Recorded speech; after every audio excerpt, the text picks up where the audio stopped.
is because it's not just pancreatitis that's going on. They can all create each other.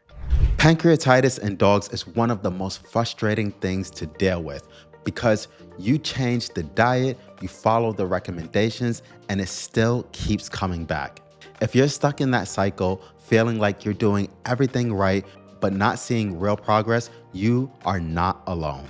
And this is where things start to shift. What most pet parents aren't told about pancreatitis in dogs is that in many cases, it is not just pancreatitis. There can be overlapping conditions happening at the same time with nearly identical symptoms, which is why so many dogs stay stuck in that recurring loop. My name is Larry, and this is the Next Level Pet Parent Podcast. This show is here to help you make more confident, science-informed decisions for your dog's long-term health. In this episode, I'm joined by Julianne Lee, founder of Adored Beast, who has spent decades working in holistic veterinary clinics and teaching practitioners how to approach complex digestive conditions by looking at the body as a connected system. And here's the part that nobody explains. Even when symptoms improve, underlying imbalances can still be there. And in some cases, the condition being managed isn't the full picture. So by the end of this episode, you'll understand first, why pancreatitis in dogs keeps coming back even when you're following the right steps. Second, how conditions like SIBO and EPI can overlap and create symptoms that look almost identical. And third, how to start thinking differently about diet, gut health, and daily stresses so you can better support your dog's long-term health. And later in this episode, we'll break down one of the most overlooked drivers behind recurring digestive issues that most pet parents don't even realize is playing a role. So if your dog has been diagnosed with pancreatitis, or you're dealing with recurring digestive symptoms and not getting clear answers, this episode will help you understand what could actually be going on. Julie, welcome back to the podcast. We are super excited to have you here today. Thank you. Nice to see you as always. We are seeing more and more pet parents being told that their dogs have pancreatitis and they're doing everything that they're told. Diet changes, supplements, and even medication. But their dog still isn't getting better, or it keeps coming back. From your experience, what do you think is actually going on here? Is it possible in some of these cases that it's not just pancreatitis? Yeah, when I was preparing for this podcast, pancreatitis is almost epidemic at this point, right? I'm hearing it constantly. I was seeing it lots towards the end of our practice. Like when I sold, just before I sold my clinic, I was seeing lots of it for a few years. And I think that there's so much information about, why is it returning? How come they're getting it so often? Why is it so confusing? And so on and so forth, that I'm hoping to be able to address all of this. And everyone listening to the podcast, you just have to bear with me because pancreatitis is very complex. It's not hard to understand. It's a complex syndrome almost. It is definitely a pathology. But if it's not resolved, right? If it's, like you said, it's coming back, they're doing everything that they possibly can, then it becomes a complex situation, which in my opinion, there's a few reasons why that's happening. One is because it's not just pancreatitis that's going on. Possibility of it being EPI, right, which is exocrine pancreatic insufficiency. The possibility of it being SIBO is really, really there. And the possibility of all three going on is also there, or it moving in and out of, okay, you think all the symptoms have gone away, and then all of a sudden they come back and they reoccur.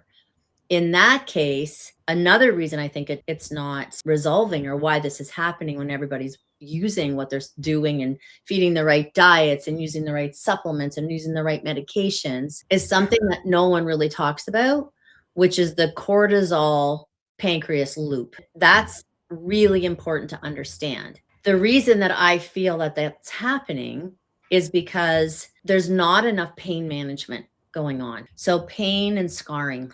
And we'll get into all the reasons why and how we're going to look at this and all of that. If anyone's just first listening to this and doing exactly like you said, these are the reasons why I don't think it's resolving. Pancreatitis is very painful. Acute and chronic pancreatitis is really painful.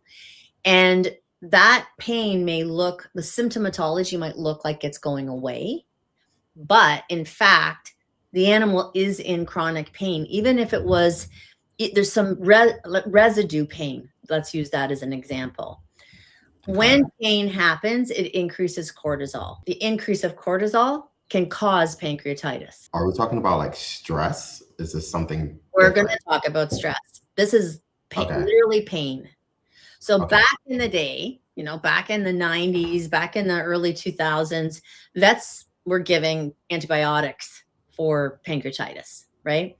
And some vets still do. It's not the way to approach pancreatitis most of the time. What really needs to happen is pain management and IV fluids, right? Like if you want to just look conventionally, what I see happening is that the pain, they use a certain pain management that can cause another kind of symptoms. Like let's say if it's an NSAID, or let's say if it's, some type of morphine or whatever, then they take them off. But that residual pain or discomfort, even though it's very low lying, is still there. And it creates that loop. Pain creates cortisol, just like stress creates cortisol.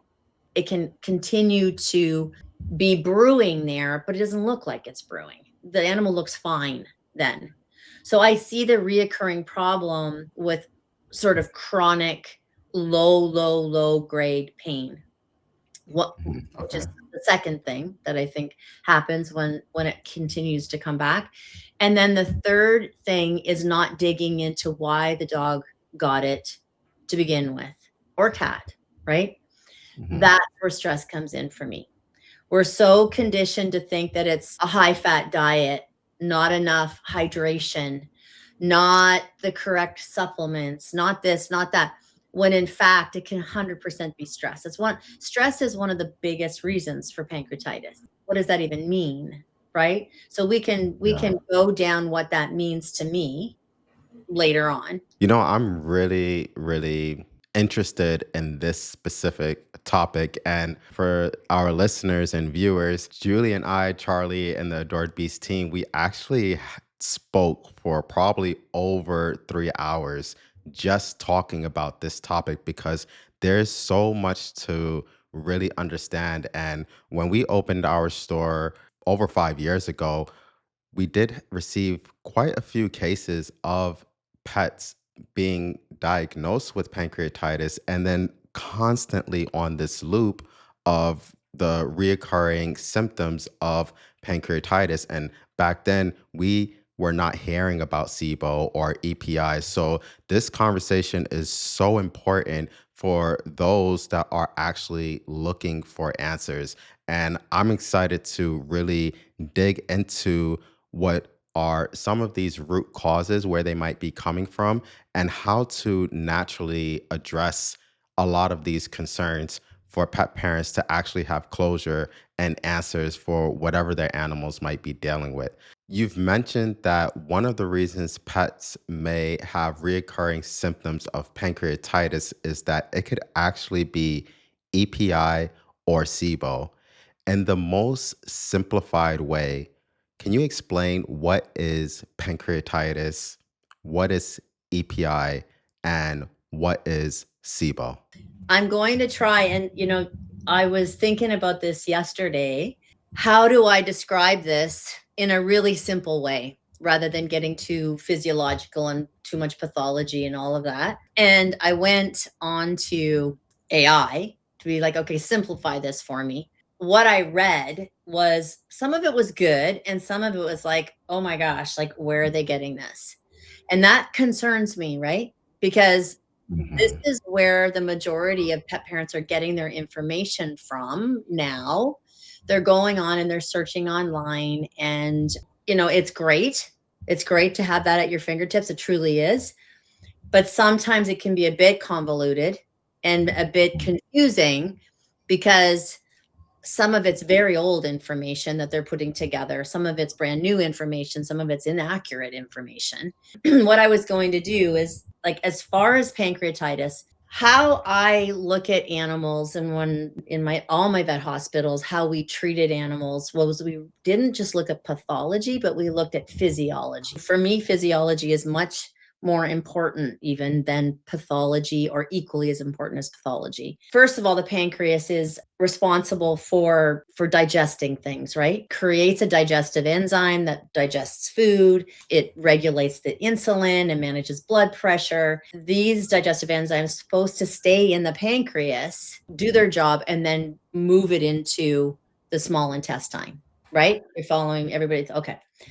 So what happens is, for whatever reason, and this is very interesting. I'm actually going to read this because I was happy to see one thing, not so happy to see something else. But it says, for various reasons, such as eating high fat.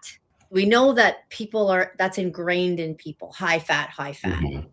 Not always the case. It is, if a dog gets into, like, eats the pan of a turkey, right? Like the bottom of the turkey pan, and it's just solid cooked fat, for sure, eats a pound of bacon, the list goes on. But what it does Mhm. say, which I was happy to, so I'm like, okay, that's old. So here we're hearing old stuff. But then it says, or sudden trauma. And I really want to speak to that. The sudden trauma part of it could be many things, from physical. Emotional trauma is massive when it comes to the reasons dogs get and cats get pancreatitis. So then what happens, though, is the enzyme gets released in the pancreas. It doesn't get released in the right place. So if you think about, when you have take capsules, they're time released, they're supposed to be released in a certain part of your body. That doesn't happen. It gets released in the pancreas, and it starts to digest its own organ, right? So Mm.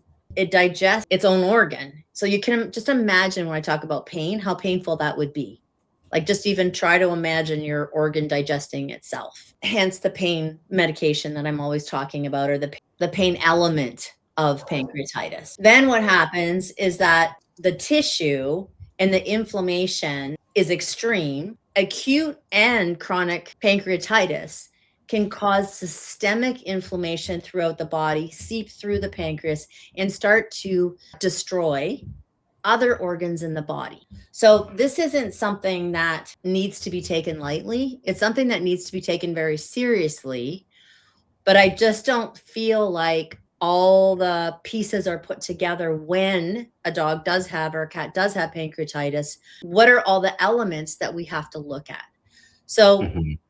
is that simplified enough? So the pancreas gets activated too early, too many fats, too much stress, improper diet. There's lots of different ways it can happen. It Mhm. produces the enzymes in too early. It doesn't go into the small intestine and to digest it, or the ileum to digest it. And then it starts to destroy itself. So it's just inappropriate timing of when the enzyme gets activated. Yes, that is simple enough. But there's, again, we all know that there's much more reasons why some of these symptoms can develop. But what I find to be very, very interesting, and I have to admit myself, I think that stress and trauma is so underrated. And I think that one of the biggest reasons why is because it's not like it's something that we are feeding to our animal, or they got into some dirt and they consumed it, right? I think that's why maybe a lot of pet parents may not really understand how important stress is when it comes to many, many different types of diseases. But I'm not shocked that you just said that when we're talking about pancreatitis here, because, every now and then I have to remind myself, yes, stress is a big, big factor when it comes to all types of chronic diseases. Yeah, and acute, because stress Yes. can cause acute pancreatitis, right? And Mhm. we're going to get into that much more, I'm hoping, when we're talking about, like, how do you find out what it is, and why is it happening, and why is it reoccurring? Because there's many different things. But The reason that happens is because we're looking at, okay, the immediacy, right? It's like, okay, what did it eat? What did it do? Because we have to like put the fire out. If a dog's got acute pancreatitis, it's intense, right? Like they can have, if it's bad, they can have vomiting, diarrhea, high fevers. Like it's really bad. We're looking at the immediacy of how to put out the fire. We're not necessarily in that moment looking at the root cause. And, Mhm. I'm root cause is massive in anything. And the root cause doesn't necessarily have to be something physical, right? And that's where we got to Yeah. get our heads around that. Root cause can definitely be emotional. Doesn't have to be anything. Like even I'm going to even say it doesn't have to be vaccines. It doesn't have to be flea products. It doesn't have to be chemical insult. Emotional stuff, even if it's chronic. Do you know what I mean? Like even if Yeah. the dog or the cat hasn't been terrified or whatever, chronic stress, whether that's sadness, whether that's, it doesn't matter, can then weaken because of the cortisol, and then you get a full-blown acute pancreatic attack, right? Pancreatitis. Mhm. So that is the pancreatitis is.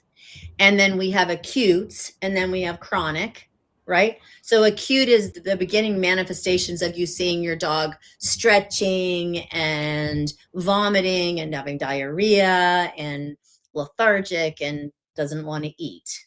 So, what is EPI and what is SIBO? EPI, there's a few things with EPI, and one of them is, like true EPI from the get-go without pancreatitis. So Mhm. pancreatitis can cause EPI by destroying the cells. So but then a dog can have EPI without having pancreatitis because they have exocrine pancreatic insufficiency. So they're not producing enough digestive enzyme. So they can have that as a primary pathology, which is very often hereditary, or having pancreatitis, even in a severe acute pancreatitis, not even chronic pancreatitis, can cause EPI by disrupting the cells, scarring, and then the pancreas doesn't produce enough digestive enzymes. So two different things, they cause the same issue. Now, SIBO, and this is where it gets very complex, is SIBO can be caused by EPI. The reason that happens is anytime SIBO is small intestinal bacteria overgrowth, and it is probably going to be harder for people to get their heads around than any of the other two. It's a little bit more complicated. It's a little bit more complex when you look at SIBO. But when you think of the small intestine, what happens is that because of a digestive interruption, so that digestive interruption can be pancreatitis, that digestive interruption can be not enough digestive enzymes. That interruption can be slow motility. The bowels aren't moving as efficiently as they should be. So then it kind of like backs up in the digestive part in the small intestine isn't efficient. So food stays undigested in the small intestine. Then what happens is that bacteria grows, just explodes. And Mhm. those bacterias shouldn't be exploding there. They should be exploding in the large intestine. So what is important to understand though is that because they usually use antibiotics for SIBO. The problem is the bacteria that's growing in the small intestine isn't necessarily pathogenic bacteria. It can Mhm. be good flora. All the flora that we're talking about when we feed probiotics, all the flora that we're talking about when we're fermenting food, all that good stuff. We don't want that exponentially in the small intestine. So you're saying that like good bacteria is not good in all parts of the digestive system. Correct. And not good in such abundance. It just Mhm. proliferates like crazy and it causes gas and the inability to properly digest food, inflammation, dot, dot, dot, dot, dot. EPI can and SIBO can look really, really similar. They can have similar symptoms, and we'll go into that. But what's important to understand is they can all create each other. And that's what I call it complex. It can become a complex syndrome, a complex pathology where it's like, which one came first, the chicken or the egg? Well, sometimes you know that if you have like an acute pancreatic attack, you know, did the animal have inflammatory bowel disease to start with, and then it created SIBO, and then that digestive process affected the pancreas? Which one is coming which way? And, you know, that has been my forte my whole entire career. I look at disease very differently. I was lucky to actually teach in the United States at the homeopathic veterinary conference, looking at homeopathy through physiology, because when you're dealing with chronic reoccurring pancreatitis, chronic reoccurring GERD, or chronic reoccurring diarrhea, or chronic reoccurring anything, you can't, for me, in order to treat this in a curative, I'm going to do that as well, manage this to a point where you are trying to cure it, whether you're trying to alleviate the symptoms so that the dog can thrive and live a very long, healthy, normal life or not. I believe you can look at any of those without at it as a complex situation, and making sure that you're looking at all three. So, as you were talking, I was really thinking about one of the biggest symptoms that a lot of dogs have is going to be diarrhea. And whenever dogs are having diarrhea, one of the biggest recommendations, which is a very good recommendation in my opinion, are going to be give that dog some probiotics. But what I hear you saying is that in some cases, especially for dogs that have been diagnosed with pancreatitis and you can't figure out why is this dog still having the recurring symptoms, if there is an issue with an overgrowth of good bacteria, if that animal might be having SIBO, then it's a completely different problem that we have to look at. So, and not all probiotics would be suitable for this animal with these type of symptoms. So, I'm really excited to dig into your brain and to really understand what might be happening here because you are a formulator of many different types of probiotics. So it's really eye opening to see how you look at SIBO, EPI, and pancreatitis, especially when it comes to probiotics. And I am looking forward to speaking more about the natural approaches on managing the symptoms of pancreatitis, EPI, and SIBO. But for now, I want to dig more into the actual symptoms. So let's talk about what pet parents actually see. What are the most common symptoms of pancreatitis in dogs? Sudden onset, if it's acute, right? It's just like all of a sudden, bang, they're lethargic. They don't want to eat. They're vomiting, diarrhea. They can have just diarrhea and not vomiting, but often when it's really bad, they have both.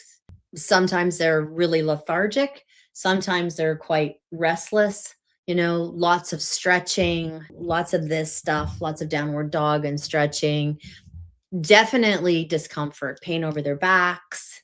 That's why the hunchy thing and pushing forward. Very acute, what looks like GI symptoms, but then it can get really bad into like fevers and severe lethargy. That's more the symptoms of acute pancreatitis. Chronic pancreatitis, or true reoccurring pancreatitis, if SIBO and EPI are not in the picture, are more symptoms of just now and then. They just don't ever fully recover, right? Like you will often see, okay, they've just gone off their food, right? Or they've got like mucousy poop, they're starting to get diarrhea. It doesn't go full blown, but it's kind of always there. And then all of a sudden they will get either something stressful happen, you know, or they'll get into something high fat, or they'll get into something that triggers them, and then they'll go into a more of an acute phase again.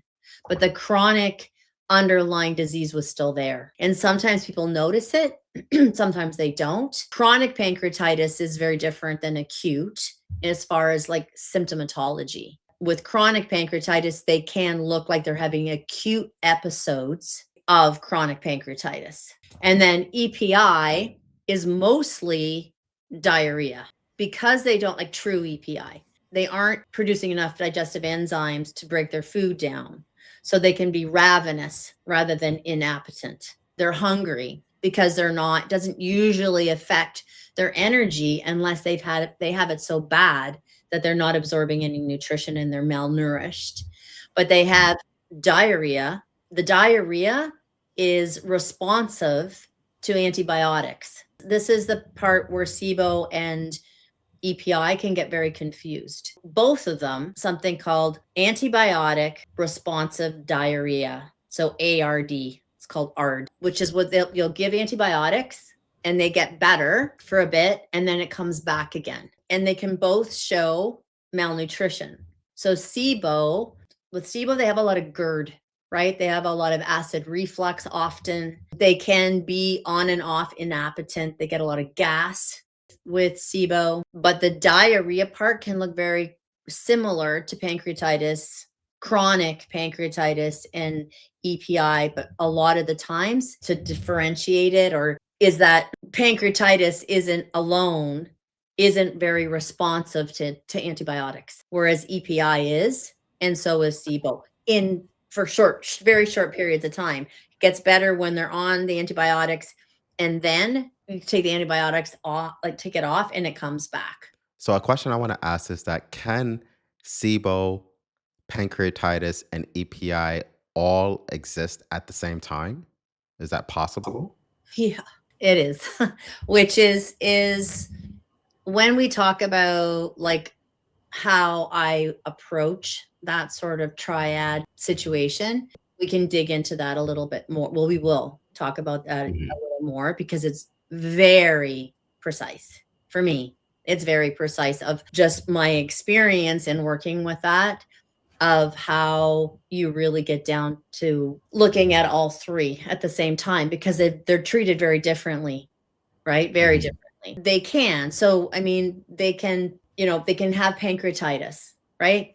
And the pancreatitis can lead to EPI, right? By scarring and not being able to produce enough pancreatic enzyme, right? So pancreatitis can lead to EPI, and then EPI can lead to SIBO, or SIBO can lead to pancreatitis, and then they get pancreatitis, and then they get EPI. They can exist together, but unless you have totally healthy dog, it has this acute onset of pancreatitis. It's never been sick before. It's never had diarrhea before. And bang, it's got pancreatitis. It's pretty clear that it's the eliciting part of the whole, but they can almost all create each other because anything that decreases the digestive process, even inflammatory bowel disease, can start SIBO, right? And then SIBO can cause pancreatitis. Then pancreatitis can cause EPI. So you can see the complexity of it. And that's where I feel like we fall short. Even in holistic medicine, I think we fall short from a perspective of digging down to what was first. That requires going through records way back to see if we can find what did it start out as? What were those symptoms? And what do those symptoms point to that we can try and figure out? At the end of the day, you still have to work on all of them. But it's very interesting when you look at treatment wise, and this is what I do too, what I always did in all my practices, is that I would try to incorporate chronological episodes. Which organ of all of this now will have had the most chronic effect long term? Because often that organ is going to need more long-term support, even when all the symptoms have gone. You can't just go, oh, it's better. You're going to be going, okay, started off with pancreatitis. Let's just say we know that, right? Or even if it's, I know we're not supposed to be talking about IBD, but it's very similar. When there's scarring that happens, you want to address that scarring. And that is sort of the difference between how I worked with pancreatitis or any kind of very acute inflammatory process is yes, we would address IV fluids, we would address taking down the inflammation, but quite quickly, we incorporated things in to try and reduce scarring. Fibrosis, scarring, at the end of the day, is what causes a lot of chronic disease or chronic malfunctioning of an organ, of certain organs, right? They can be happening all at once. So when we talk about how do we approach it, I'll talk to you about that. To answer your question, can they all be happening at once? Yes. And to answer your other question is, if you don't get a handle on either one of them fairly quickly, chances are that the other ones can happen. So whether you don't get a handle on EPI, you don't get a handle on SIBO, or you don't get a handle on pancreatitis, those are the ones that are going to, that's the domino effect that can happen. Often your animal is continuing to be treated for the first initial disease, and no one's paying attention to the add-on diseases that happen within that complex situation. And would you say that a lot of pets are being misdiagnosed with pancreatitis when that animal might actually have SIBO or API? Yes, I do think that is a situation. I think if a CPL is done, an ultrasound is done, like, it's pretty apparent what's going on. But a lot of times in acute stages, what'll happen often, or what I've seen happen often when animals would come to see me after they've seen other practices, is they do a CPL, right? Yes, it's got pancreatitis, or they've diagnosed pancreatitis. Then those symptoms go away. Then they start to reoccur again. They've tested the enzymes, right? So the dog is producing enough enzymes. So they know that it's not hereditary or immune mediated EPL, or like they know it's not, or EPI. They know that it's not, that's not the cause. So then rather than retesting, they just continue to treat it for pancreatitis. If it keeps reoccurring, they get diarrhea. The assumption is, oh, they're having a reoccurrence of pancreatitis. They don't go down more diagnostics to see, okay, are we now in that loop of initially it was pancreatitis, but now it's not pancreatitis, it's actually EPI, or like pancreatic induced EPI, or is it SIBO and pancreatitis, or is it all three? Or if a dog has diarrhea, right, only, and isn't showing real signs of pancreatitis, and they look at it, right, this is where I find the biggest discrepancy is if a dog is getting chronic diarrhea, you're giving it antibiotics, it's getting better, it's coming back, they test for EPI, it's not EPI, they aren't testing for SIBO, when that's probably what's going on if it's not EPI, because the symptoms look so similar. So yes, misdiagnosis, whether it's happened from the beginning or the case isn't being followed closely enough that then it's being misdiagnosed and thinking that it's still just pancreatitis. So you've mentioned now CPL, and you've mentioned testing of the enzymes. Are there any other specific tests that pet parents should be requesting their vets to do to figure out if their animal actually has SIBO? Yeah, folate and B12. They can test for that. Like, I remember doing a lecture. I think it was, what was the first year I met you guys? 2018, maybe. So I did a lecture on SIBO in 2018. It was almost impossible to find a vet that would do those tests. You know, we did them. We sent them out at our veterinary hospitals, but it was very difficult. People weren't even really talking about SIBO back then, but now it's getting wide enough, you know, from a public perspective, from a veterinary perspective, that you can test for that. And for pet parents that are listening right now, we have actually created a SIBO, EPI, and pancreatitis PDF that you can download for free, and where we're sharing all of this information, what diagnostics to ask your vet for, what kind of testing that would need to be done, the diets that might be supportive for your animal and so much more, as well as, of course, the supplements that we believe would be very beneficial for animals with the symptoms of pancreatitis, SIBO, and EPI. So I just wanted to throw that in there because I know it is a lot of information. It is, and it can, like I said, be very complex. Okay, so basically, what I am taking away is that it is extremely important that pet parents need to request diagnostic tests and not just run on the assumptions based on symptoms such as diarrhea.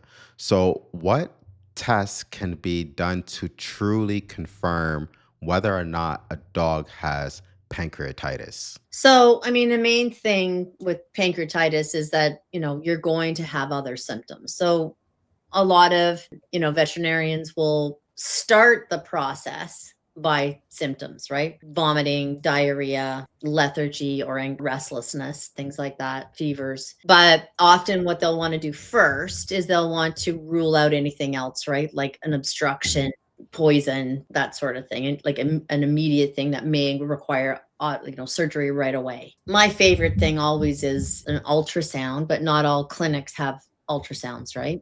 From a perspective of blood work, a full blood panel to be looking at, liver enzymes, kidney enzymes, in case it is something like a poison or things like that. So a full blood panel, not just like little bits here and there. For me, that's one thing that I never, ever, ever, I don't want to say cheaped out because I don't mean it that way at all. But like to me, a full panel of blood test was really important to look at.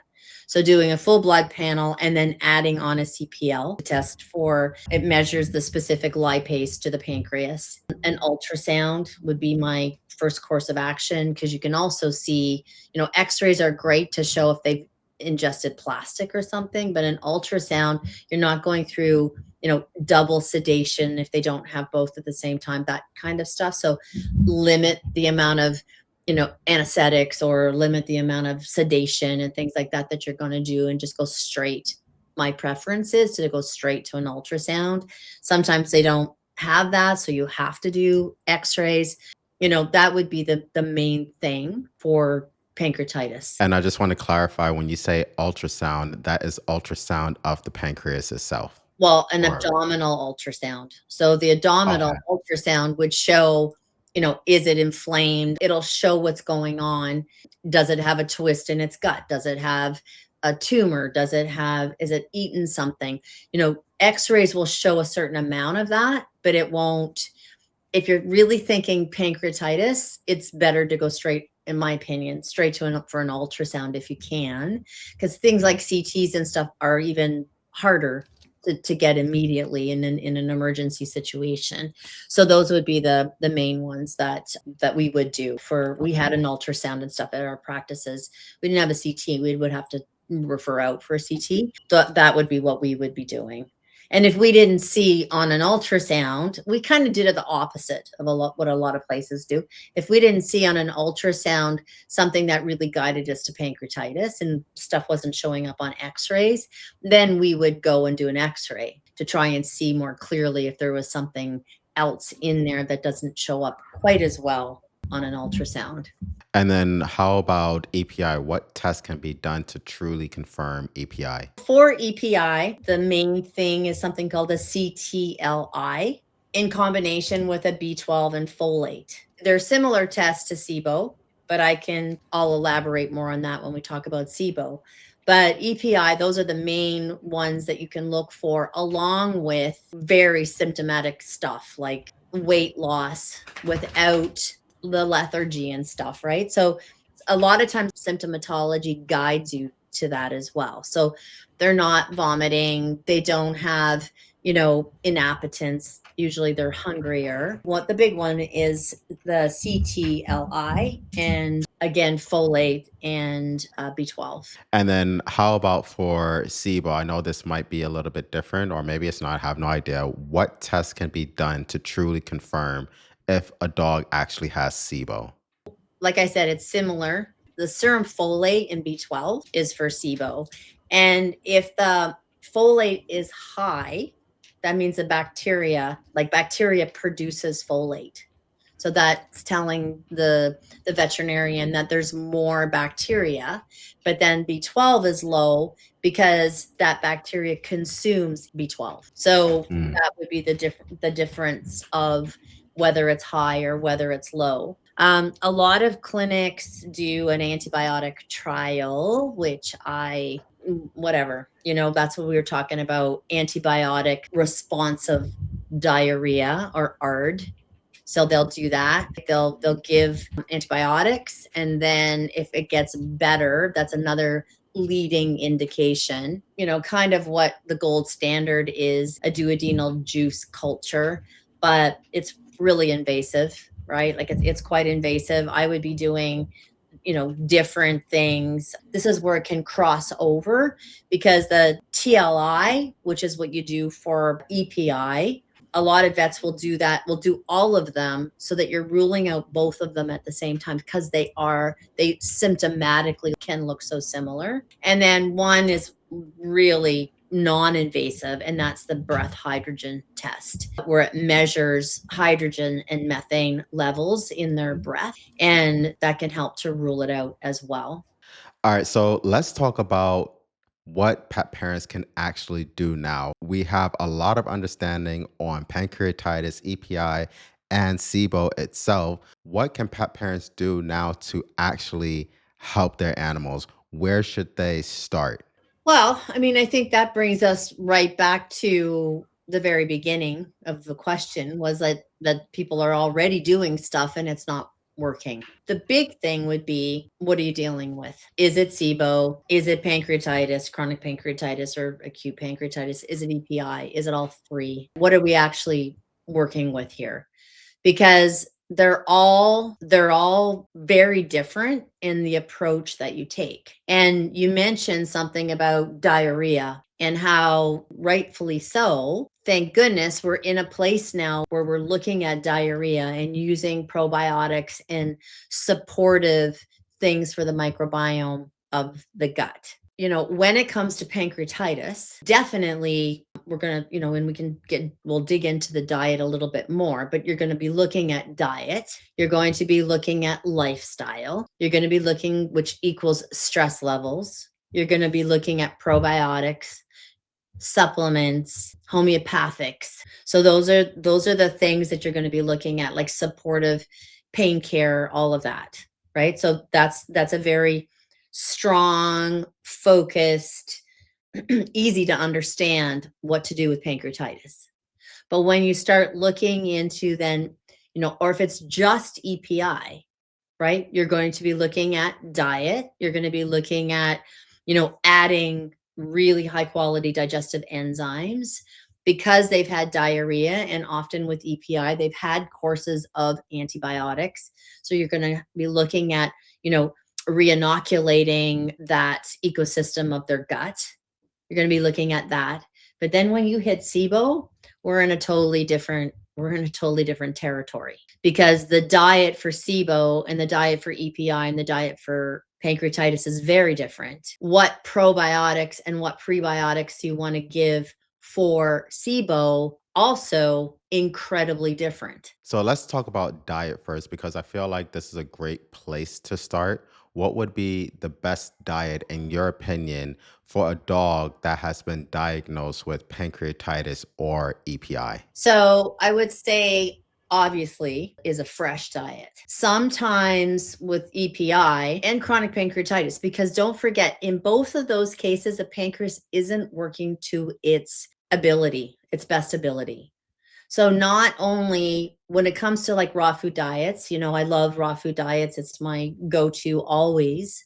Sometimes raw food is too much for dogs when they have pancreatitis and even EPI. I think the like gently cooked diets is the way for me. Most success I've had in my practice is I start off with gently cooked, and then we will transition into raw eventually. Once we know that the pancreas is functioning it's the way it's supposed to be functioning. The inflammation is decreased.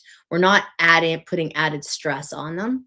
And you're going to be using digestive enzymes in either case. And then you're also going to be looking at it's not all about low fat, low fat, low fat, right?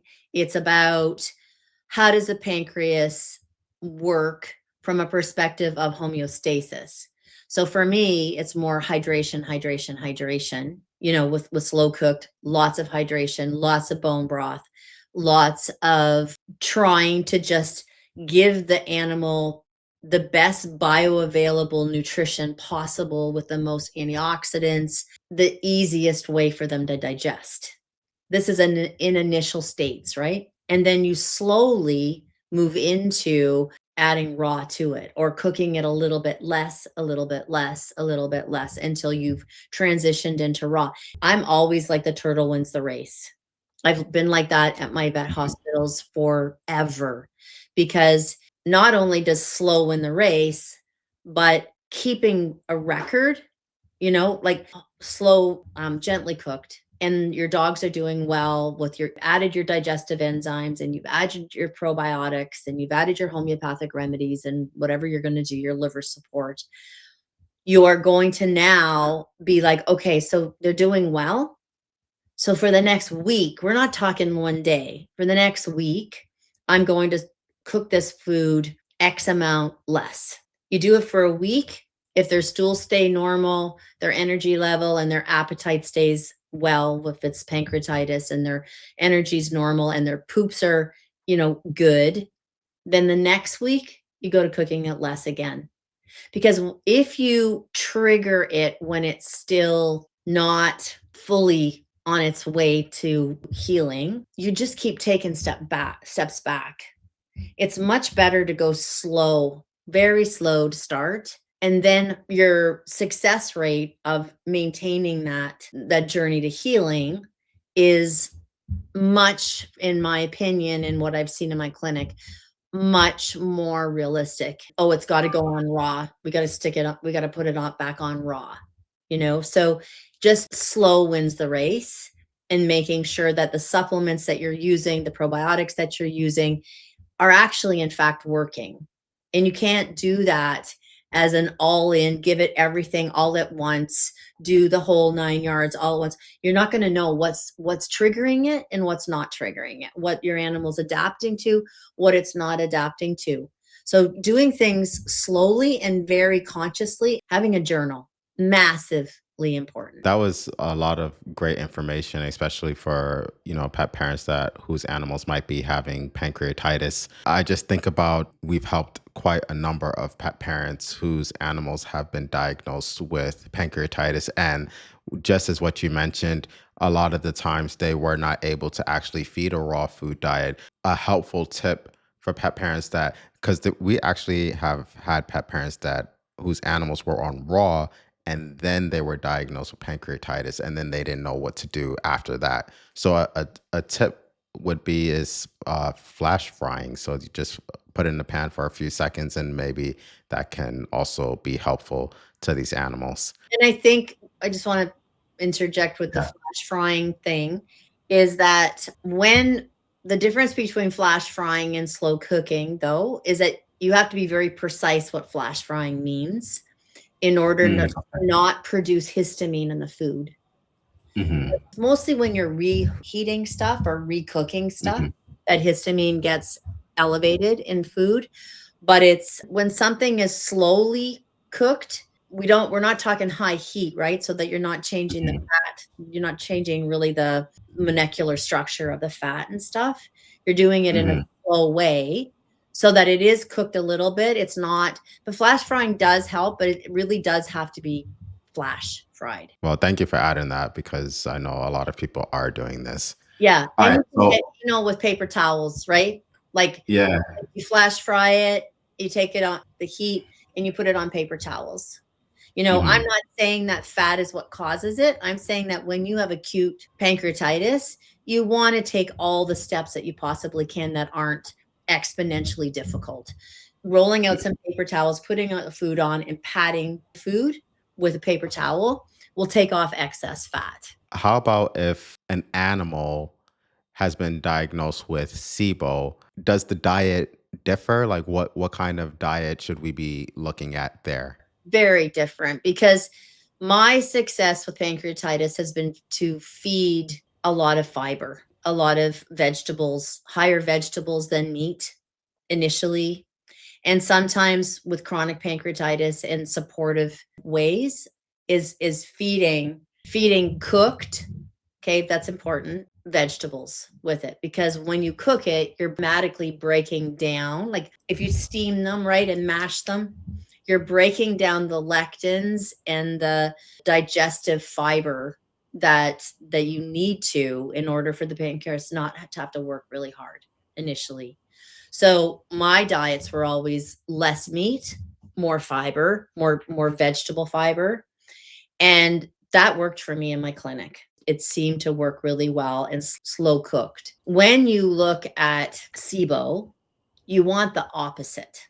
So I want to make this like really abundantly clear for people, because this is where it does get really complex. SIBO diets are when you're ready to go. What that means is you've got all your ducks in a row and you're ready to incorporate, you've got a diagnosis, you know how to recheck the diagnosis to make sure you're on the right track, and you make sure that you know that you're actually benefiting the amount of bacteria, like you're getting rid of the amount of overgrowth of bacteria. Because a SIBO diet is predominantly, and that's not a diet that I would recommend for any animal long term, but it's one of the diets that is hugely important when it comes to really moving the treatment of SIBO forward. You don't want a lot of indigestible fiber, right? Because fiber is amazing. This is a really important part. When you have EPI or when you have pancreatitis, you want to support the gut to produce as much friendly, beneficial bacteria as possible. Reason why? That's how you get supportive nutrition.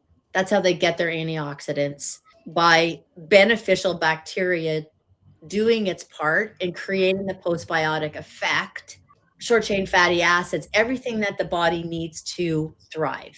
So you want to be focusing on that with EPI and pancreatitis. When you're thinking about SIBO, this is how I want you to think about it. Think about something going down a drain. Just think about the small intestine being right at the bottom of the drain, Okay. sink, and then Yeah. and then all the pipes going down, going into the large intestine, small intestine, large intestine.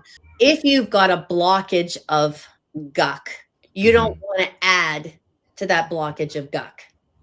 And when you feed a lot of fiber, it's going down, it's sitting there, and it's producing more food, which is awesome if that's happening in the large intestine. It's Mm. producing more food for the bacteria.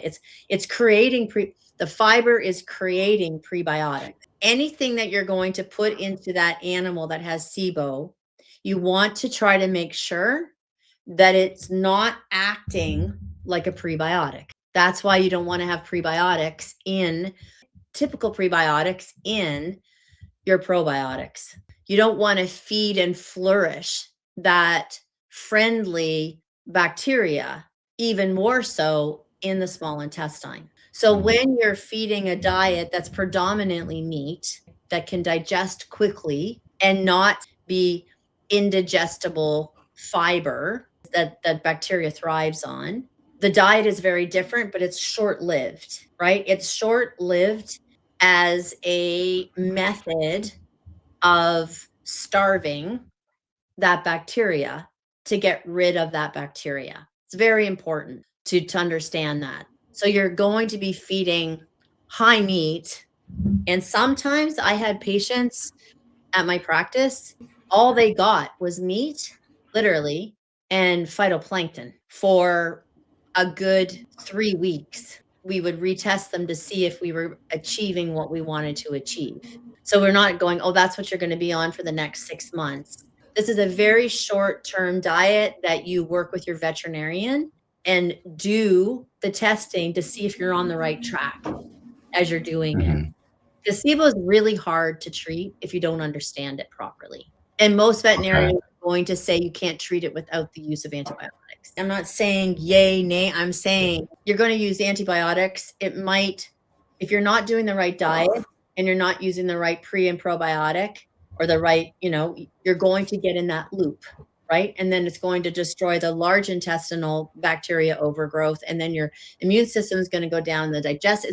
It's a short term thing that they want to do. When you're looking at long term, it's a complicated, it really is a complicated treatment to really make sure that I hate using the word eradicate because I don't mean that, where you're balancing out the proper flora in the small intestine.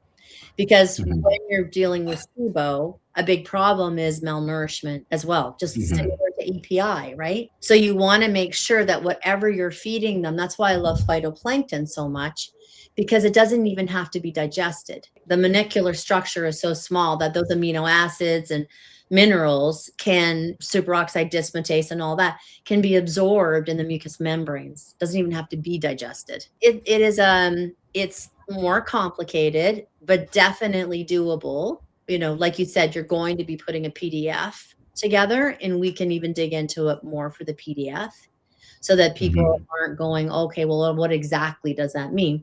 Because it'll take half an hour for me to really explain the diet for SIBO. So, thank you for mentioning this. I just want to emphasize a little bit more that the diet for dogs that have been diagnosed with SIBO would be a high meat diet or a carnivore meat diet. Yes, and I think what's important is that they're working with their vet. That's what I wanna really say, because I'm much more of a high fiber, lower amounts of meat, but with SIBO, it needs to be exactly the opposite, but you don't wanna do that long term. So that Mhm. and my concern is when people hear that, they're gonna put them on a full all meat diet, like literally an all meat diet, all chicken backs or all, whatever, all meat diet. Their dogs are finally going to do well, and they're not gonna wanna take them off. That is not what I'm saying. So what I'm saying is Okay. you use this as an interim treatment, working with your vet, and then you continue to test like folate and B12 so Mhm. that you're seeing that the desired results of using all meat is actually working, right? Yeah. Because you want them on it, you want to deal with the issue, and then you want to put them on a proper diet. All right, let's talk about supplements now. We are finally here. Earlier, we spoke about animals that have diarrhea, recurring diarrhea. And one of the top recommendations that we see a lot, aside from the antibiotics, but something that is actually, in my opinion, very beneficial for animals is going to be pre and probiotics. How do pre and probiotics fit in to animals that have been diagnosed with pancreatitis, EPI, and SIBO? What would be your take on this? It's gonna be the same as diet. They're as different as night and day. So, from a perspective of EPI and pancreatitis, you want a diverse ecosystem. In my opinion, you want a very species appropriate prebiotic because you want to build that beneficial bacteria in the gut, right?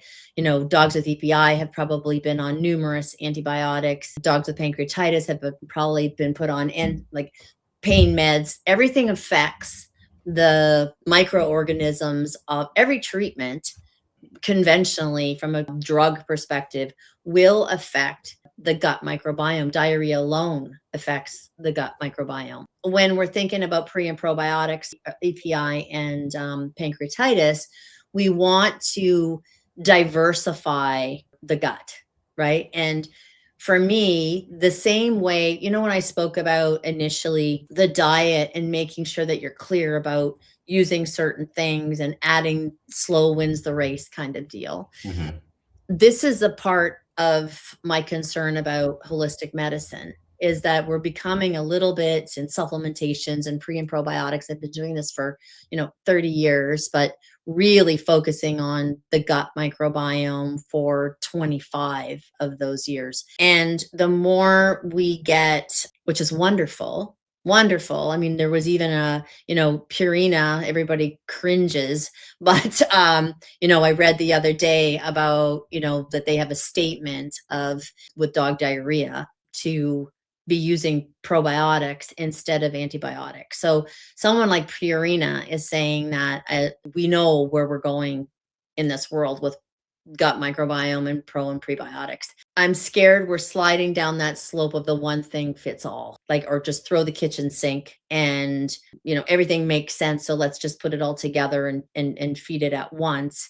And that's not, in my opinion, how the microbiome works, right? The microbiome is an actual ecosystem. And if we look at it like a soil, or we look at it like the floor of a forest, things are changing all the time, right? Changes in the spring, changes in the fall, changes with the rain, changes with the drought. Our guts and our animals' guts are exactly the same way. Nothing is constant, and neither should it be for the gut, because the gut educates itself, then it educates the system of the body. You've heard of the gut brain axis. Well, we have gut brain, we've got gut lung, we've got gut kidneys, we've got gut everything, because the gut's the conductor. So you want the gut to be educated, and then they go, okay, yeah, awesome. I see this. I see this, I see this, and then something else new happens. Oh, how do I deal with this? Cool, I'm going to inoculate this. I'm going to, whatever. My point is that with EPI and with pancreatitis, from a pre and probiotic perspective, using different ones at different times in rotation is the key to keeping the gut on its toes and not becoming complacent, so that it creates more resilient. When I think of chronic pancreatitis, I feel like there's something missing where the gut is not communicating in a, I want to say, wisdom, intellectual way, where it is creating resilience, right? Resilience is the key to thriving. And resilience comes from constantly re-educating the gut and the microbiome in the gut to be resilient. From a pre-probiotic perspective of EPI and pancreatitis, it would be to feed many different probiotics that have different types of strains and species, and rotate them. You don't just give them the same thing all the time. That would be my suggestion for, and using functional prebiotics, not sugar-based prebiotics like maltodextrin, FOS, inulin. When you look at synthetic kind of or man-made sugar-based prebiotics, I'm much more for using turkey tail as a prebiotic, right? Functional prebiotic. It's more what they would be eating in nature. Same as larch, right? Larch is something that would be in the guts of the prey that those wolves are eating, that your animal would be eating, and much more the way that a dog would be getting prebiotics in the wild. Functional prebiotic, in my experience, and looking at research, which I do a ton of research when it comes to pre and probiotics. When you use a functional prebiotic, functional means that we know that that prebiotic has other functions besides just feeding the probiotic. They work in synergy to produce the most magic when it comes to postbiotics, which is what we want to do. That's all. The postbiotics is the beneficial bioactive that happens from using pre and probiotics. Functional prebiotics, in my opinion, are the way to go. So now look at SIBO. So 8 years ago, I started researching SIBO and probiotics and prebiotics, trying to find a way of being able to continue to give probiotics and prebiotics when an animal has SIBO. Because if you can't give the appropriate pro and prebiotics for SIBO, you're better off not to give them for a short term. until that bacteria starts to harmonize and re-regulate itself in the small intestine. I started looking at spore probiotics and soil-based probiotics. Why they're different is because they have let's just use this, like a cell or a coating kind of naturally on them, where they aren't digestible until they hit the large intestine. They're specifically, they maintain their integrity until they hit the large intestine, which is exactly what you want when you're dealing with SIBO. You don't want these probiotics going through the small intestine and re-inoculating and repopulating an already way too abundant bacteria overgrowth, friendly bacteria overgrowth. Those soil and spore-based probiotics are built in such a way to target to get to the large intestine. Prebiotics, there's a lot of talk out there now that you shouldn't be using any prebiotic. Part of that is true. But when we look at prebiotics, the problem is everything is a prebiotic, right? Vegetables, pumpkin, kale, those have prebiotic. They are well documented as prebiotics, even though they aren't like maybe turkey tail is not classified as a prebiotic, but we did a study on turkey tail, and turkey tail is definitely a prebiotic. So when you're feeding turkey tail, you are feeding a prebiotic. This is what I'm talking about compartmentalizing and just looking at things rather than really digging into the physiology. I mean, I have a medicinal mushroom forest. I have a probiotic company. But when we're talking about SIBO, we're talking about a different beast altogether. We're talking about a different way of working with it in order to achieve different results. So I did a study on chlorella.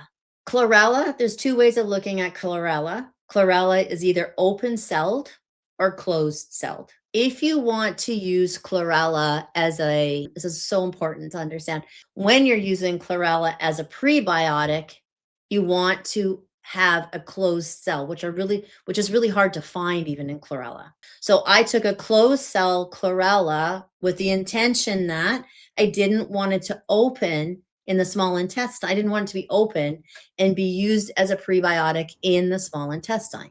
Wow. So chlorella is a closed cell prebiotic, the only one I know that exists in the world. It doesn't open and it can't be digested in any way, shape, or form until it hits the large intestine. For us, we produced something called Soil and Sea many, many, many years ago, specifically it's wonderful for the large intestine, but it's specifically for its inability to inoculate or feed any bacteria in the small intestine. So when you're looking for probiotics, my opinion is if there's a lactobacillus or bifidus, it's easy to find. You can just Google it too, which probiotics do stay away from.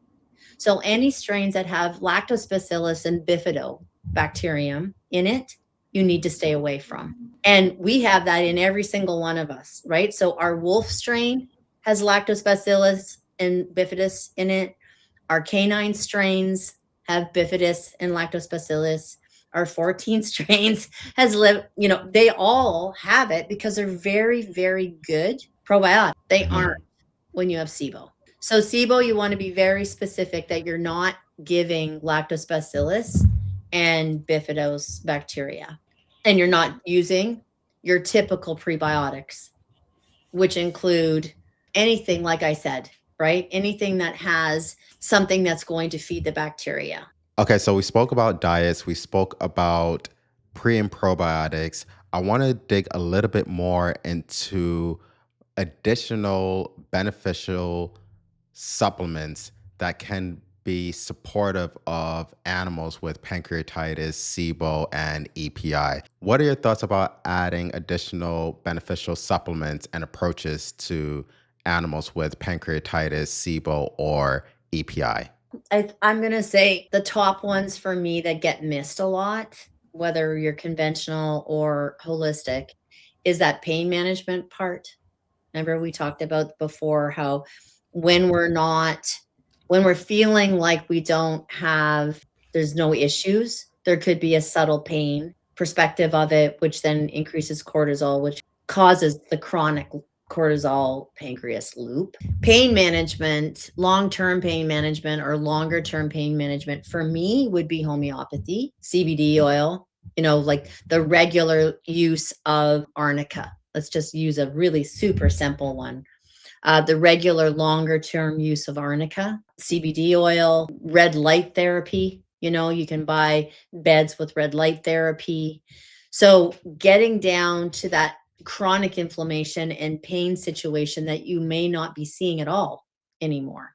Making sure that that's addressed, I have to say, is one of the most important things from an approach perspective. The next thing is your stress levels, right? Is like, we have to look at stress levels. Is your dog having reoccurring soft poops every time it goes to daycare, right? It might just be, oh, it's got soft poop. Yeah, it's a little bit stressed. It might be a little bit stressed until it gets to a point where that stress tips the balance and it gets pancreatitis. So keeping a journal, highly, highly important, even if it's on your phone. One of my dogs, her name's Hazel. Hazel's going to daycare today, or my son came from university today, or we had a meeting today. Just even, and I'm not joking, I work a lot on Zoom because I live very remotely on a farm in Nova Scotia.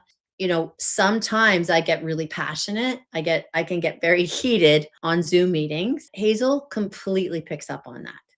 And I have to be cognizant of that because that actually could cause pancreatitis, even though she's on the most amazing food, every supplement and probiotic on the planet, that my stress level or my passion can literally affect my dog. We have to look at that with reoccurring anything, reoccurring, like you said before, any kind of reoccurring or chronic disease.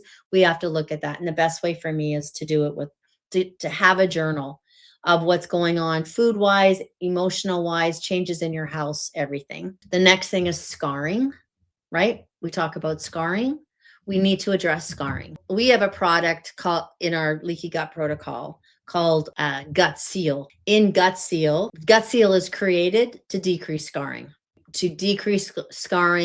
decrease inflammation, to support proper healing instead of scarring. So that's another thing that we need to look at.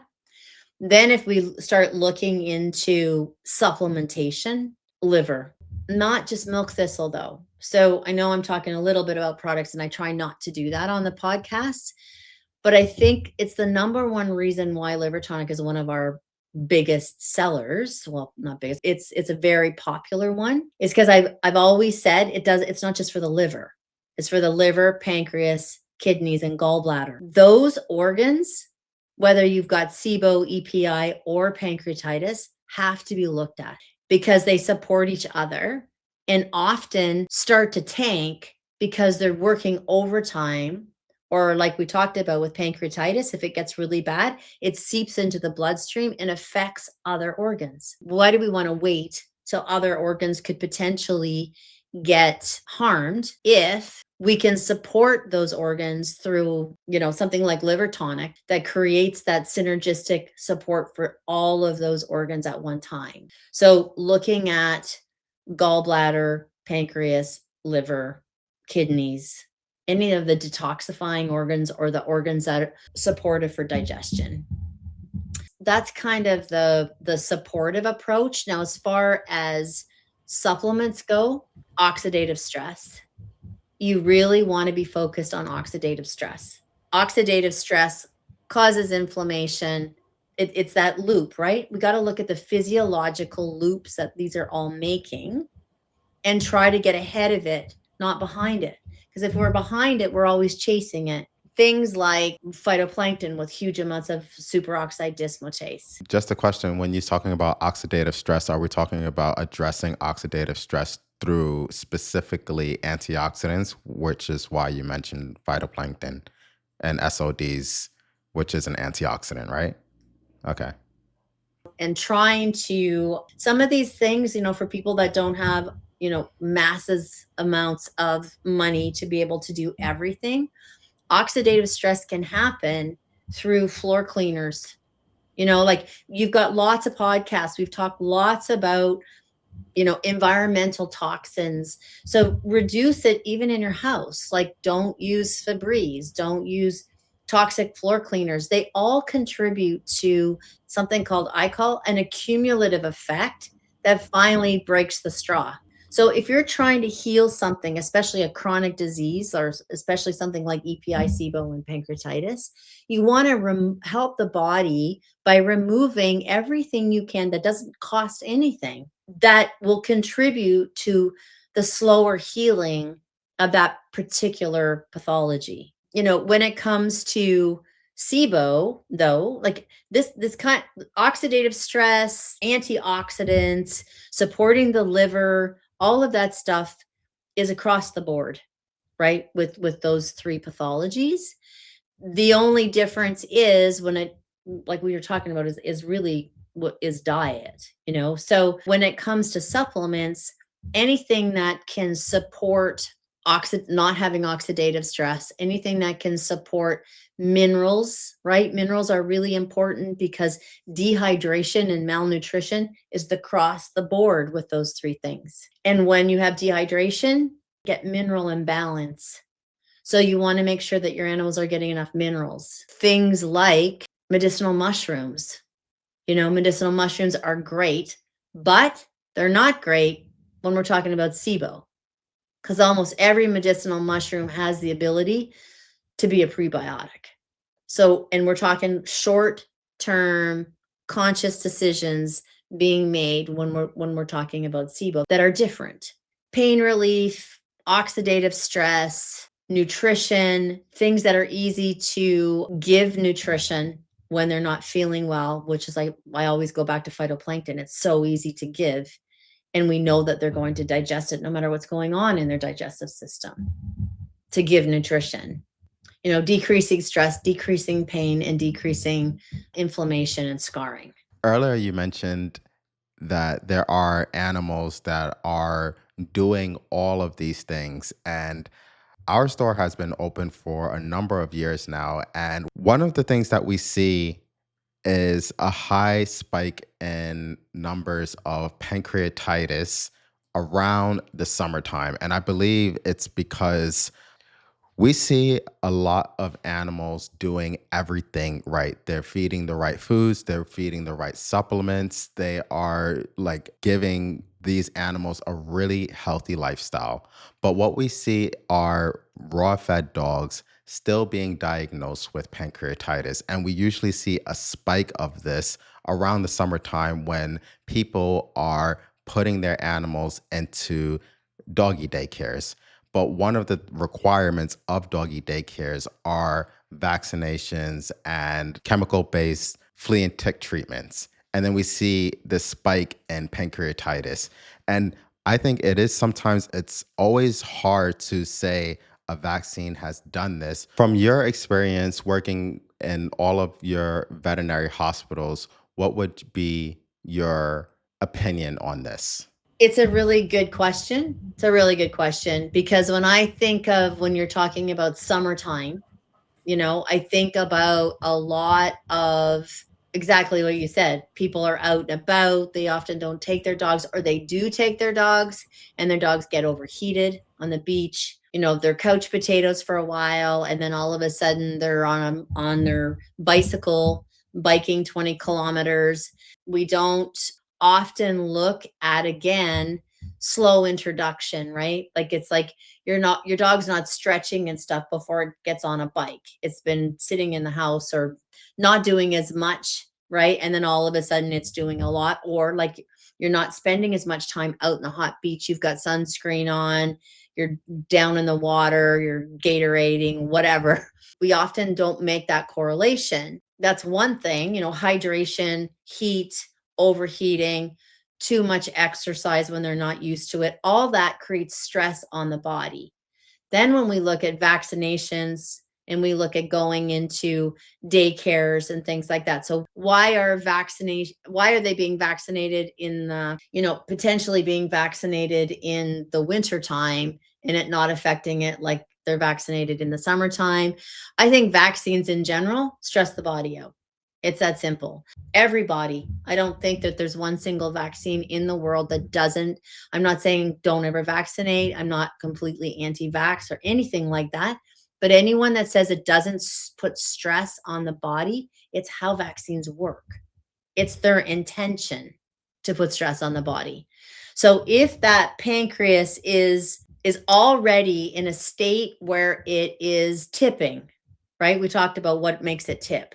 Lots of things can make a tip, from stress is a huge one, diet, dehydration, pollution. There could be lots of different things. But if your animal has a tendency where the pancreas is a particular organ that is maybe tiny bit more susceptible, you get vaccinated, it's going to affect that without a doubt.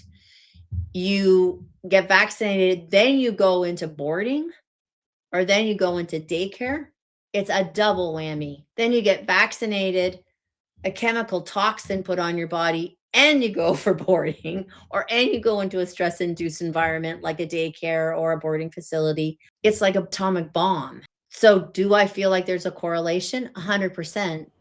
But then there's the accumulative effect of that correlation that exacerbates the whole situation. Thank you for sharing that, because it has been one of my, biggest concerns when people come to us and they say their animals have been diagnosed with pancreatitis and this is the type of lifestyle they have had up until that point. And I'm just like, how is this possible? So thank you for sharing that. Yeah, Mhm. and it's really important for pet parents, like I said. We have to try super hard as a movement, okay? If we're the movement to move health forward for animals, when we're looking at species-specific diets and species-specific probiotics and, lifestyles and things like that, we need to also bring forward why we're doing everything, right? Like being conscious of what we're doing. I have this great lifestyle, but am I conscious of putting my dog in daycare, or could I get a dog sitter come to my house? That just that one step. Am I conscious that I'm building my dog's exercise tolerance up slowly from the winter to the summer? Am I making sure my dog's cool enough when I go to the beach? Or am I walking to the beach so I don't feel like bringing his cool mat with me? You probably should be remembering to do that. They want to go with you. They want to be with you, whether it's scorching hot and they're dehydrating and they're way, way too hot. They still want to go. Find a place that's shady, bring along a cool pad, and make sure that your dog can get cool. Or you're going to, whether that's pancreatitis, whether that's a torn cruciate ligament because they're overheated, they're in high levels of stress and they jump for a frisbee and land and rip their cruciate ligament. We have to try and be a little bit more cognizant and present of holism, the whole thing. All right, Julie, I want to do a quick fire round with you. I want you to try to answer these questions in just less than a minute. The very first question is going to be, what are some of the most common challenges or roadblocks that you see pet parents face when managing pancreatitis and EPI? And what might be slowing down their animal's progress? Not enough long-term pain management, and no focus on scarring, and not the correct diet. What would be some of the most common challenges or roadblocks that you see pet parents face when managing SIBO, and what might be slowing down their dog's progress there? Not understanding it well enough, using the wrong probiotic species, like not using lactobacillus, not using bifidobacterium. You don't want to do that. Definitely diet, not putting them on more of a full meat based diet. For anyone listening right now that is worried about their animal developing SIBO, EPI, or pancreatitis, what would be your proactive approach to this? Well, I think that that's a really good question, because we went through so much that pretty complex and complicated in some ways.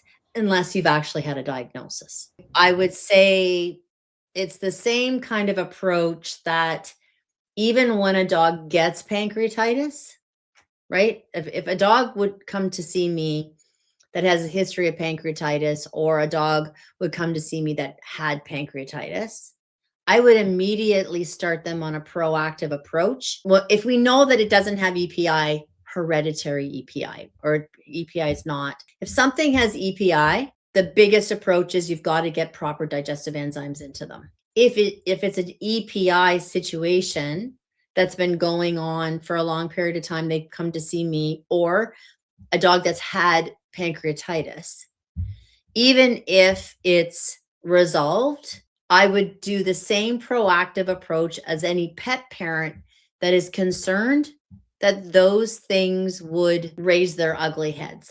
And the number one thing is changing stuff up, not doing the same thing day in, day out, not using the same probiotics and prebiotics day in, day out, not using the same diet day in, day out, focusing on diverse bacteria of the gut. So, how I do that is rotational, right? So, if I'm doing rotating probiotics, then let's say, fine, I want to just make sure my animals don't get SIBO, right? So I want to make sure I'm doing all the right things for pancreatitis, right? So that the pancreatitis doesn't develop into, that I don't get pancreatitis, that they don't get, EPI, would be a balanced fiber protein diet, like really balanced fiber protein diet, rotation of pre and probiotics,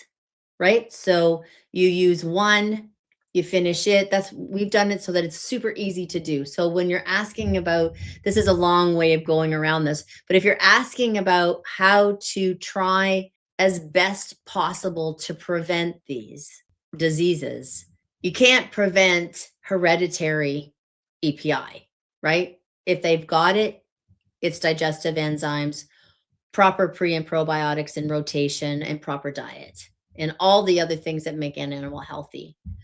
If you're talking about preventing EPI and preventing pancreatitis, which causes EPI, that then can cause SIBO, or preventing SIBO that can cause pancreatitis, that then can cause EPI. If you're talking about that, then doing a rotational diet and specific probiotics and specific supplements that address those things individually. My recommendation would be go through a course of different probiotics, then 1 month, 3 weeks, even 2 weeks a year, doing the diet for SIBO, along with only, I'm just going to use soil and sea, right? So just spore and soil-based probiotics, and chlorella as a prebiotic, along with things like that are called antimicrobial. So antimicrobial is something like Podarco.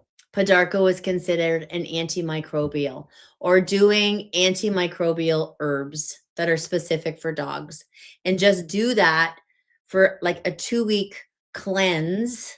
Let's use that word, where you're focusing on the reduction and the health of the small intestine only. And you're kind of keeping one eye on, okay, let's just make sure that, because it's not harmful, because your antimicrobials is everything from tick-borne illnesses to parasites. So the incorporation of looking so a little bit more at a SIBO diet, or even if you want to just look at it from a perspective of supplements and herbs, you just take out for a whole month any probiotic that has lactobacillus and bifidus in it. You're only feeding a soil base or spore base by itself probiotic, and then you're using antimicrobials and supporting the liver. If I recap that, proactive ways of doing this is to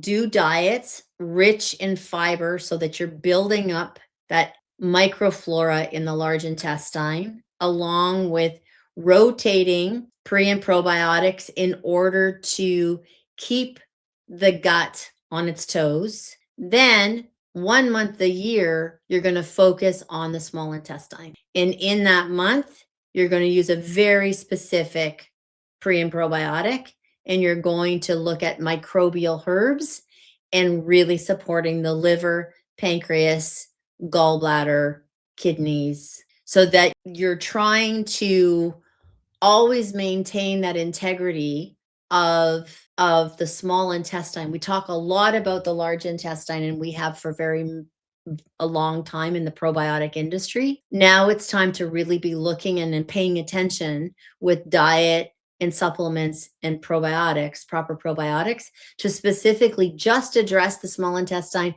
and not the large intestine, particularly, like just looking at it. And then moving into looking at everything, right? Like looking at the whole picture again. But you can get hyper focused maybe 2 weeks, a month, a year at doing antimicrobials and very specific pre and probiotics. Wow. That was so incredible, Julie. This has been very, very helpful. And I really do hope that our viewers and listeners have found this to also be helpful. And if there are any questions, anybody can just drop them down into the comment section, or they can reach out to either our websites, podega.us or adoredbeast.com as well. I think a lot of people listening right now will finally feel like they understand what's actually going on with their animals, whether they have pancreatitis or EPI or SIBO. Are there any final thoughts that you want to leave with pet parents today? I just want to thank them for showing up, because I always feel like when people show up, they are just, really speaking to their desire to understand. There's a lot of information out there, right? Like when I first opened my clinic, 1994, people thought I flew in on a broom when it came to supplements and food and anything like that. So I'm very happy we've jumped ahead this far this quickly, which is incredible. I feel like take things one step at a time. There is no magic bullet in anything. Every dog is an individual, every dog, and take the time to use health and wellness as a connection with your dog and not just a quick fix. Really pay attention to what you're giving and why are you giving it. Pay attention to changing, right? Changes in things like, how happy or healthy would you be if you took the same supplement, the same food, the same everything day in and day out? It's not the way but it's a little bit more work, right? It's a lot easier to buy the magic bullet than it is to dig in a little bit and understand, why are you doing this? What is this and why are you doing this? Yeah, I just find that I'm very excited that people are watching this and truly empowering themselves to understand. Now they have to understand conventional and they have to understand the holistic world, finding that fit for them. So yeah, it's amazing. Thank you. Thank you, Julie, and we will see you next time. If there is one thing I hope you take away from this conversation, it is that when it comes to pancreatitis in dogs, there's often more than just one thing going on beneath the surface. There are often multiple layers to what's going on, and sometimes the reason things keep coming back isn't because you're doing something wrong. It's because there's more to the picture that hasn't been fully understood yet. And if you have been feeling a little confused or a little discouraged trying to figure this out, that is completely normal. There's a lot of information out there, and not all of it helps you connect the dots in a clear, practical way. The goal here isn't to change everything overnight. It is to start looking at your dog a little differently, to slow things down, and to make small, thoughtful adjustments that you can actually observe and learn from over time. Just a quick reminder, every pet is different, so always start slow and observe how your dog or cat responds. If you want help putting all of this into a clear plan, I have created a free guide called The Ultimate Guide to Pancreatitis, EPI, and SIBO. It walks you through the key concepts, the diagnostics to consider, and how to approach diet and support step by step. You can download it using the link right below this video. And if this episode helped bring you some clarity, I'd recommend watching the next episode where we go deeper into gut health and how to build real resilience in your dog system over time. It's a natural next step from everything that we have talked about today. I'm really glad that you are here, and I will see you in the next episode.